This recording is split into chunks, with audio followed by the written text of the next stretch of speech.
So I'll introduce myself. I know on the program it says Colleen Wagner Coughlin. No, she did not get a haircut. I'm Robert Valente. Colleen is actually at the Midwest Reproductive Symposium. So there's a lot of things going on in reproductive medicine this weekend, and that was one. And she was hoping to be there on Friday and here on Saturday, and it didn't quite work out. So in her stead, I'm going to be here talking to you. But we are the laboratory piece of this whole process. And a lot of the other providers who are here are the donation, egg donation piece, the surrogacy piece, the legal aspect. And there is no part in the process that's any more important than the other. But everything starts at the laboratory, because if you don't have embryos, or if you have embryos but they aren't very good embryos, they haven't developed to a certain point where they're appropriate for transfer and they're healthy and good, then those other components don't really matter, and it's a little bit frustrating to go through all of that and get to that point where you don't have good embryos to work with and the process is kind of stuck. So again, there's no process that's more important than the other, but we like to think of ourselves as maybe where the importance starts, because if you don't have it, the rest is kind of nil. Now, we've been working in this business for over 30 years. The laboratory team has been working together since the 1980s originally, and then we've added people to the team.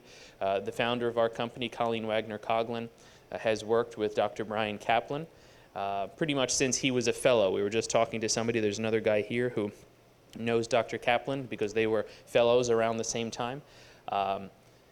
You know, we've been doing this a long time, so we have a lot of experience. But because we're in Chicago, we've had the opportunity to work with same-sex couples for a long time also, because Illinois was one of the first states where surrogacy was legal, and it has been, since about 2006, one of the best places to do it, one of the best places for people from throughout the United States, but also from throughout the world, to come and pursue parenthood through IVF and surrogacy. So through our experience, we've put together a program which is really designed to combine all the components that you're going to need: the egg donation, the surrogacy, the laboratory and medical services. Also the medications, which is something that when you're talking to clinics, they often leave that out until you've gotten your foot in the door and you're going, and they say, by the way, the medication is also your responsibility to stimulate the donor and to prepare the surrogate for the transfer. And that can be a significant cost that you don't think about, but again is included in our program. So this is kind of an informal discussion, as I mentioned, because we're a small group in the largest room. Aren't we lucky? But you know, I wanted to kind of open up the discussion to you guys and say, where are you in your journey, and you know, what kind of questions could I answer from the perspective of the laboratory and the clinical aspect that might be helpful to you as you wend down the road of parenthood? Do you guys have in-house? We do offer donors. What I always say to people is that we're happy to work with our donors if that matches what you're looking for, but we're also happy to work with whatever donor or whatever agency you may partner with outside of ours, because it's really most important that you find the donor that works for you. Any program that offers you in-house donors or in-house surrogates is only going to be able to offer you so many. So if in that group of 5 or 10 or 15 that you happen to find the right person, great. But if not, we don't want you to feel like you're stuck and that you only have those 10 or 15 or 20, whatever, from which to choose. So we're happy to work with a donor that you've contracted with from anywhere in the United States, as long as she is medically cleared by our physician. That's a good question. A lot of people feel as though they're restricted, or if they go to a program that doesn't have donors, that maybe they're missing something there, but really it provides a lot more fluidity and a lot more flexibility for you to do what you want to do and what's right for you. Any other questions? I don't want to put you on the spot, so don't feel compelled if you don't have a question. Well, let me take the helm a little bit and point you in this direction and say that a lot of programs look at an opportunity like this, where same-sex couples are coming to them and they see a slam dunk, because they say, we're not dealing with an infertile couple, we're dealing with a couple that's just missing one component that's important, which is the eggs in the uterus and the female side of things. They don't take into consideration the fact that We don't really know how well your sperm is going to fertilize and what the result is going to be until we actually do it. And it's hard to tell people that the best way sometimes to diagnose fertility problems is to go through fertility treatment and see what works and see what doesn't work and see how things develop or how things don't develop or at what stage they develop and then drop off. So in a case like a same-sex couple, often they're looking to split between two sperm sources. So what we often see is that one sperm source will fertilize well or fertilize at an average rate, and the other one might not fertilize very well at all. And so you have a disparity, and at the end of the process, one partner might have 5 embryos, the other might have 1 embryo, maybe he doesn't have any embryos. But that's something to take into consideration, that you may have to do the process twice in order to get enough embryos to have a transfer or to be successful. So that's something to think about. Is there pre-screening that can be done before we switch? There is, but again, we can only see a high-level overview of the sperm and see what the shape is, what their motility, their movement is, see that all of those things are good and healthy to a certain point, but that doesn't give us any indication about how well they fertilize. And really, the only way for us to know is to try to marry the sperm and the egg and see what the result is. Now, typically, when we see embryo development that drops off at day 3, even though there's fertilization happens, once it gets to about day 3, which is a critical point in the growth of the embryo, after this point, an embryo should develop into what's called a blastocyst, which is where the cells blastulate and they multiply at a rate that's too numerous to count. If we see the drop-off at about day 3, we know that it's sperm factor, that the sperm is what's contributing to the attrition of those embryos. If we see either poor fertilization from day 0 or poor embryo development after day 3, it's a little bit less conclusive to us as to what the contributing factor is, whether it's sperm or egg. But we know from the day 3 point of view that that's an indication of poor sperm.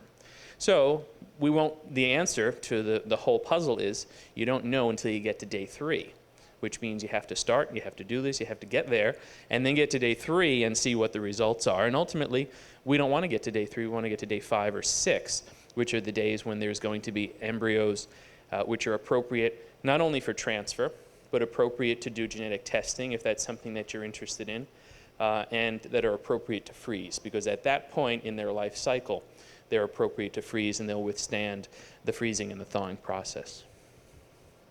Do you find most people want to do genetic testing? I wouldn't say most people, but I would say a large majority. Particularly people who are either in advanced age, maybe above 35 or 36, it's strongly recommended by doctors. And then for same-sex couples, often the interest in genetic testing isn't only to determine the health of the embryo and the chromosomal normality of the embryo, but also to determine the gender, because often in their family vision, they want to have one boy, one girl, one of each, whatever. And so the genetic testing gives us the information as to which embryo is male, which embryo is female, that allows you to pursue your family vision from that point of view. Is that something that you guys are interested in? Probably. Yeah. I would recommend it from the perspective of a clinician who says to people, take every available option that you have. If you were a straight couple trying to get pregnant, you wouldn't have this option, and you don't have that ability. The only thing that you can do is make good decisions, or make decisions, they don't necessarily have to be good, but make decisions based upon the information that you have. If you don't have the information, then you can't make the decision. Some people say, well, I really want to know if the embryo is healthy, but I don't want to know if it's a boy or a girl. That's fine. We can blank that part out. You don't have to look at the gender. But knowing that the embryos are chromosomally normal is a huge advantage, because we won't say that it increases the pregnancy rate, but it increases the likelihood that your transfers are going to be successful, because any abnormal embryos that you have are automatically going to be discounted, and we're not going to waste time trying to transfer those embryos. So whether you have 3 normal embryos or 5 normal embryos, however many abnormal there are, we're not going to worry about those, we're not going to use those. It seems like there's a lot of legality questions on the surrogacy side based on location. Is there any on the clinic side? The legality depends upon where the surrogate lives, and those questions about compensation can be different from state to state, and some of the legal specificity can be different from state to state. But again, we work with surrogates from all over the place. So as long as the agreement between you and the surrogate is appropriate to the state in which the surrogate lives, it makes no difference where the clinic is located. And it's less restrictive than the surrogacy legality is. Yeah. Now that we have had some people who have joined us, which is nice. It's very cold in here. I don't know if it's as cold where you're standing as it is where I'm standing. I feel like yeah, it's very cold. So if I'm shivering, it's only because I'm cold and not because I'm nervous. But did either of you guys who joined us recently have any questions that you might want to ask? I don't want to put you on the spot, so don't feel compelled if you don't. But if there's something that I can share with you or help you with, I'm happy to do that. Okay. Well, if you think of something, shout out. We're not bashful in this room. We have a few minutes left, and I wanted to mention that Cindy is joining us. Cindy is the financial manager for our company, and Cindy has been working with couples in the fertility field for more than 30 years, and has a really keen understanding not only of our program's intricacies with finance, but really of how it works in general. And Cindy could talk to you on a personal basis about how different the landscape has been in the last few years, where now we're seeing a lot of coverage in insurance and from employers which cover same-sex fertility treatment, individuals who are looking for fertility coverage. We see a lot more of that than we did, even 2 or 3 years ago.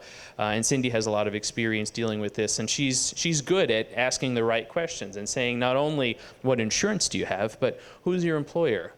Maybe we should look into see what your employer offers, because there are a lot of companies, particularly Silicon Valley and other technology companies, which are very forward-thinking in this regard and are providing either assistance or coverage for this type of treatment, which people often don't think to look in certain places to ask or to find that's available. So Cindy is available afterwards if you want to talk with her a little bit about finance. She's here. We also have her information. You can contact her. But I've said this to a few people that I've met today, and I want to say this as a general thing, not just with regard to our company. But don't think of, and I know some international guys have just walked in here who this pertains particularly to them, that geography should never be an obstacle in this process. The technology and the laws and so many of the pieces have really come together in the last few years to make this a process and a journey that can happen and transcend geographic guidelines. Whereas it used to be very difficult and people had to fly and spend a lot of time in certain places, that's not really the case anymore. And because we can freeze eggs, we can freeze sperm, we can freeze embryos and really hit the pause button, we have the opportunity to create embryos in one place, transport them, do the embryo transfer somewhere else, do genetic testing. It's very common for us to work with people who start from the beginning and go all the way to the end with us, or to start with people who have already created embryos, maybe somewhere outside of the United States or at another program, and are coming to us just to do genetic testing because we do a lot of that, and they want to work with us to ensure the health of the embryos and that the process happens well, and then maybe they decide to do the transfer somewhere else.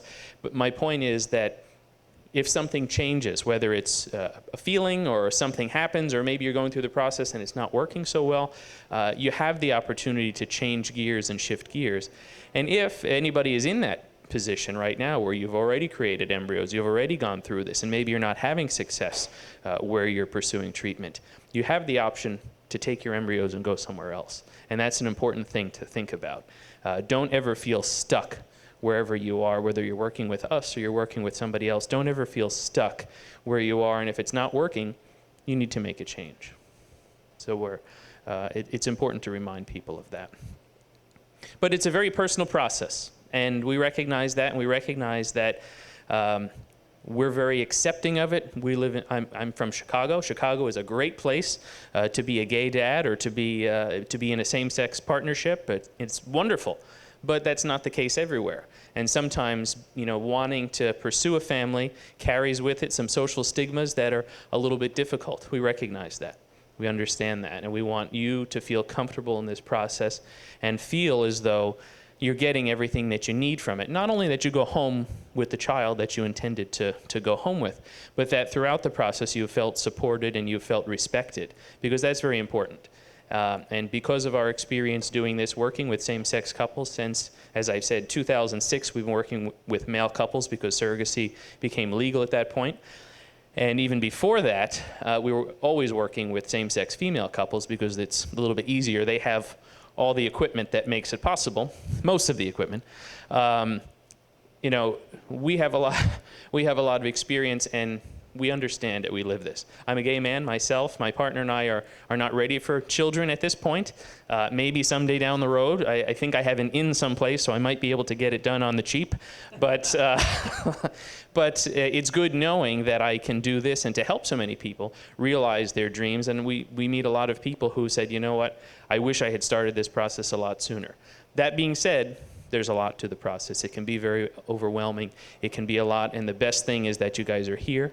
You're taking in so much information that otherwise you'd have to go to 15 or 16 different places to really get that information and to be able to fully understand and digest. So I said this a few times, you've probably already heard it from me, but even if you never speak with me again, if you don't work with our company, I hope you at least walk away from this event with a better understanding, a better appreciation of the process, and knowing more questions to ask, more things to look for, maybe having a better handle on the prices and the things that you really need to think about. But being here is huge, and we love partnering with men having babies. We really appreciate the partnership that we've had with them, and we love to meet men like you. So thank you guys for coming in here and being with us and being among all these empty seats. But we hope to continue the conversation. Our booth is just on the other side of this wall. Cindy is here with some information. Some of you we've already met and we've already discussed with. We'd love to continue the conversation. And if we haven't met you, we want to talk a little bit more about what your family vision is and see how we might be able to be a part of your journey. But thank you guys very much for being here.